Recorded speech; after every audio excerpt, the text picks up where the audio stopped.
Welcome back, part 3, Sexy Talk.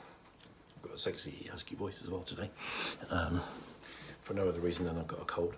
So, ADHD makes you crave extremes, pornography, very dangerous. High-speed internet pornography, very dangerous in terms of what it does to the brain for everyone.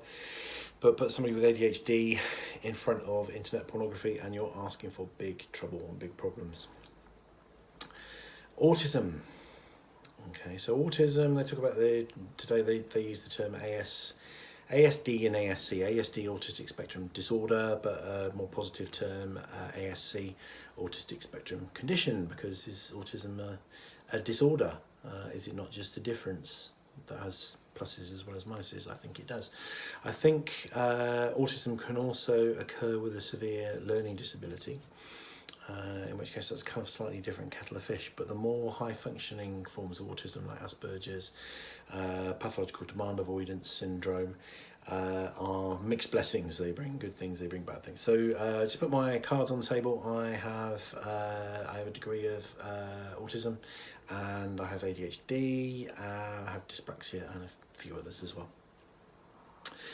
So autism and sex, okay, makes for a complicated mix, okay. And if you happen to have autism and ADHD, even more complicated mix. So if you happen to have autism and ADHD and you look at a lot of online pornography, oh dear, right. It's not hopeless, you know, these things can be helped. People do get over these things, so I don't want to kind of leave anybody kind of panicking.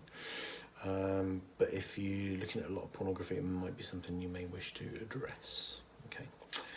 So, autism. What does that have to do with sex? So, sex is difficult for people with autism. Autism, you know, one of the things they say is if you know one person with autism, you know one person with autism, because it's a very there can be a great variation in symptoms and presentations. So you have to be careful about generalising. But some key things to autism are, it's very common that people with autism don't read facial expressions very well, they don't read non-verbal cues, and they take things very literally. So the world of seduction and love is very nuanced. It's full of kind of, you know, looks and winks, and not winks so much, hopefully not winks. It's full of, you know, it's full of tentative things that people say. So, you know, if somebody's kind of, you know, has a romantic interest in somebody, they don't necessarily disclose that outright. They test the waters a little bit first. They kind of get a flavour of whether the other person has reciprocal feelings. And if you happen to be autistic, you may miss that altogether. You may not be aware that that person likes you. You may not pick up on any of those cues. You might have missed the whole thing. Equally bad, or maybe even worse, is you might think that somebody likes you when they don't. They're just being kind of nice to you, or they're just a very friendly, warm person, and you kind of get the idea that they like you. So the whole thing of forming relationships is scary, really, because, you know, we don't read the signals, we don't know the language. So it's doubly hard. So, you know, dating, romance, finding a partner, just normal human interaction stuff is hard. So we get things wrong, and that makes us, you know, it can make us quite scared. It can be quite a fearful thing. Touch is the other thing. So often people on the autistic spectrum are very uncomfortable with touch. Sometimes and it can be a real mix, so you get kind of this overstimulation where, you know, things are too much, and you can get this understimulation. So in many ways, sort of physical sensations can be really great for someone with autism. So one of the things that comforts often somebody with autism is a weighted blanket or a weighted coat. It just makes people feel very secure. And some people with autism really love, you know, certain physical sensations. So it's a real mixed bag. So, you know, so we like to be touched, we don't like to be touched, we like to be touched in a certain way and not in another. Someone coming on to us, someone advancing into our space can be very scary. Often we like lots of personal space around us, we don't like people to come in too close. So the whole kind of area of romance and intimacy, even things like eye contact, very, very difficult. So often we're kind of quite frightened of intimacy and quite frightened of relationships, which again makes pornography all the more tempting, because pornography gives you all the goodies without having to learn the art of romance and the art of interpersonal, subtle, nuanced interpersonal communication. So, and the other thing as well is autistic people often have a special interest, so that they become very, very absorbed in a particular subject that interests them, and often, exclude other things. So therefore there is more of a tendency to develop a fetish and to objectify partners, or to objectify people. So what I mean by that is the average neurotypical person who hasn't been overexposed to pornography will become attracted and aroused to whole people. They will appreciate every part of a person's body, their overall appearance. They will appreciate their personality. They will appreciate how they dress and how they look and how they smell. There'll be a whole range of things that attract you to another person. If you've got autism, then you might narrow that right down.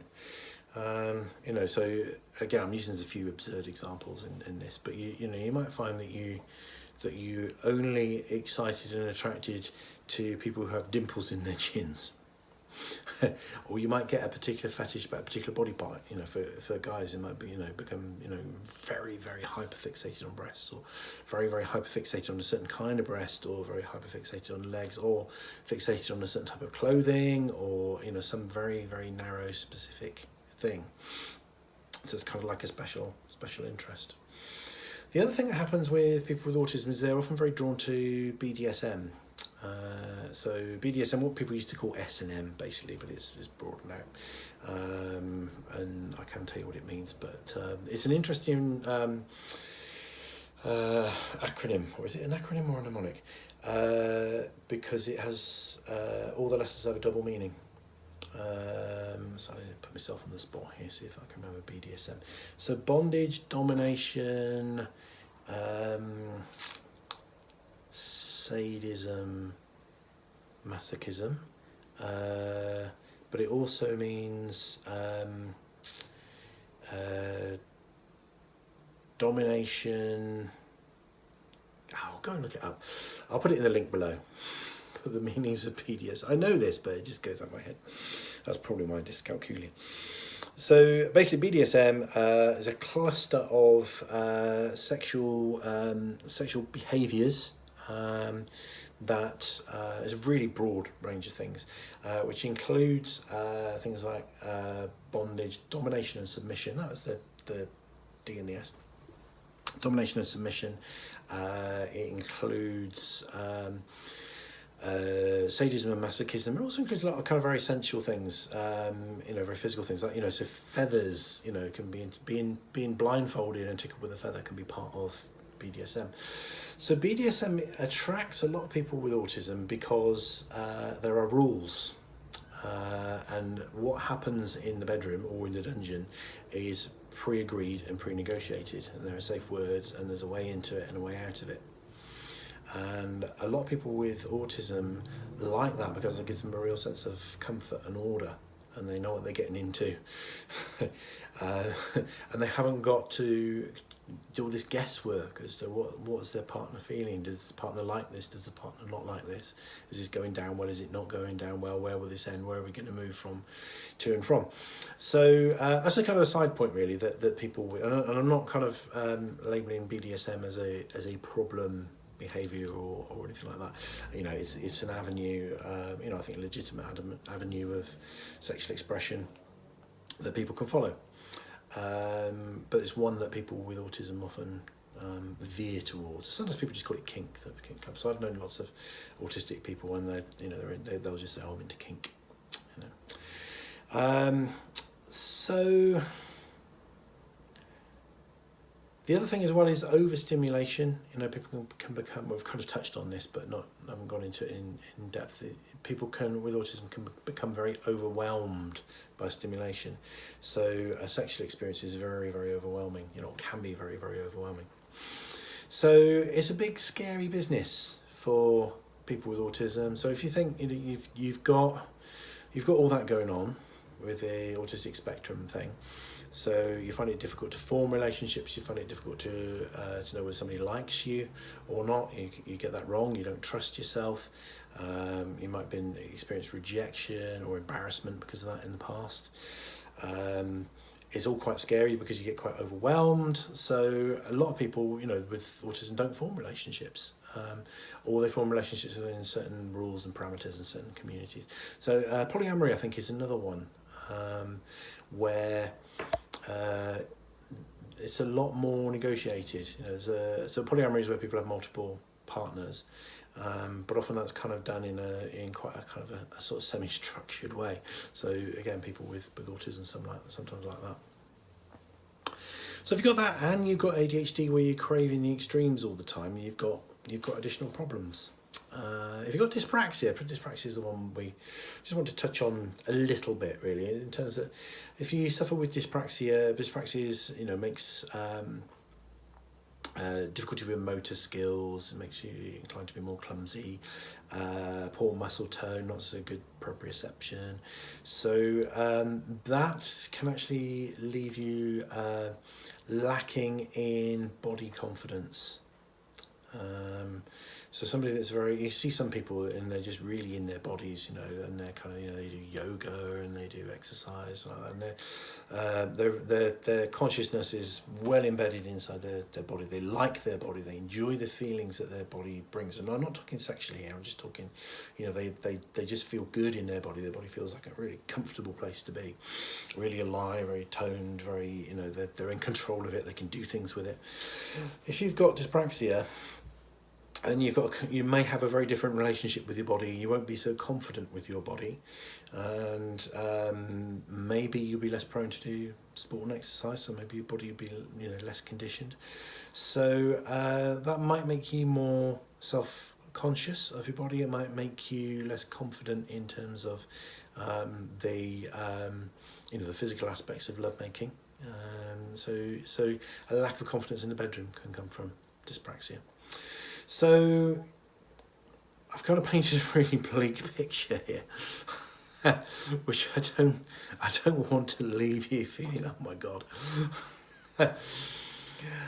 This doesn't leave you hopeless, okay? But it leaves you with some things to think about. So I'm going to pause this one. We're going to go into a very short part 4 and round up, and hopefully leave you on a more positive note. Take care.